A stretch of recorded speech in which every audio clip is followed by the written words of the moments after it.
Hello, in this video I'm going to show you how you can access the Food Services Survey for all middle school students for 2019.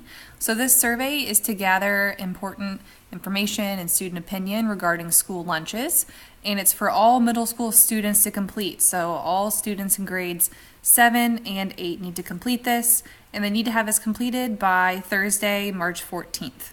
And it will go live beginning March 6th, so they'll have a little over a week to complete it. So to get to the survey, the students need to be logged on to It's Learning on their Chromebook, and they'll need to go to the the groups button. And when they click on groups, they'll need to select their school. Now, if they don't see their school right away, they can toggle back and forth between their school dashboard. If they click all groups, they'll see it there. And this is the same for teachers as well. If teachers wanted to toggle and look and see what the students are doing, then they can select their school from there. So similar to the Developmental Assets Survey, the Food Services Survey is also located here on the right-hand side, and it is this green box. So to get to the survey, students can either click the actual green text box itself, or they can click here to go to the link, and it will open in a new tab. And they're looking at the survey.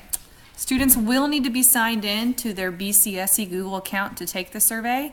Otherwise, it will give them an error message, and we have it set up this way so that students can only submit one response to the survey and not go back and keep submitting their responses over and over again.